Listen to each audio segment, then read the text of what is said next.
BRS के senior कायद व साबिक वजीर हरीश राव ने पार्टी छोड़ने वाले कायदीन को पावर ब्रोकर्स और मौका परस्त कायदीन करार दिया।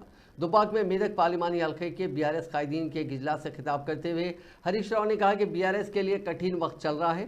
ऐसे वक्त में पार्टी के इंतहाई वफादार और भरोसेमंद समझे जाने वाले कायदीन ही पार्टी छोड़ने की तैयारियां कर रहे हैं, लेकिन उनके जाने से बीआरएस को कोई नुकसान होने वाला नहीं है। हरीश राव ने पार्टी छोड़ने वाले कायदीन को दरख्त के पत्तों से ताबीर किया। उन्होंने कहा कि ये पतझड़ का मौसम है, इस मौसम में दरख्तों के बेकार पत्ते झड़ जाते हैं। उन्होंने कहा कि अगरचे के पार्टी के चंद कायदीन दीगर जमातों में शामिल हो रहे हैं, लेकिन कारकुन पार्टी से ही वाबस्ता हैं। उन्होंने कहा कि बीआरएस पार्टी में दरमियान में शामिल होने वाले कायदीन ही पार्टी छोड़े हैं। बीआरएस से इब्तिदा से वाबस्ता कायदीन आज भी पार्टी से जुड़े हुए हैं। రామలింగన్ ఉన్నప్పుడు అరే దుబ్బాకల ఇందిరాబాయి మన దగ్గర దిష్టి బొమ్మ కాలలే ఇంకెప్పుడు చేస్తారు మీరు అందుతుంది అంత స్పీడ్గా అద్భుతంగా మన దుబ్బాకలో మీరందరూ కూడా పనిచేసినారు। మరి నిన్న ఇయాల కొన్ని కార్యక్రమాలు చూస్తున్నాం।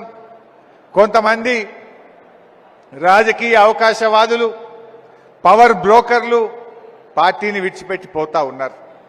ఇదేమన్నా కొత్తనా? మనకు తెలంగాణ ఉద్యమం జరిగేటప్పుడు పట్టున 10 మంది లేకుండా కేసీఆర్ తెలంగాణ ఉద్యమాన్ని ప్రారంభించిండు।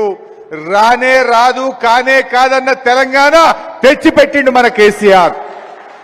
ఆ రోజు నమ్మినాడే తెలంగాణ వస్తుందంటే 10 మందితో ప్రయాణం ప్రారంభించిండు, తెలంగాణ తెచ్చిపెట్టిండు మన కేసీఆర్।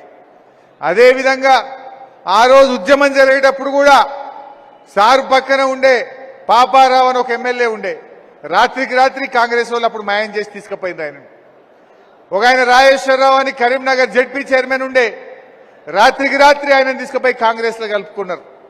అంటే నాయకులను కొన్నారు కానీ ఉద్యమకారులను కొనలేరు, కార్యకర్తల్ని కొనలేరు, తెలంగాణ ప్రజల్ని కొనలేరు అనే విషయం కాంగ్రెస్ పార్టీ గుర్తుపెట్టుకోవాలి।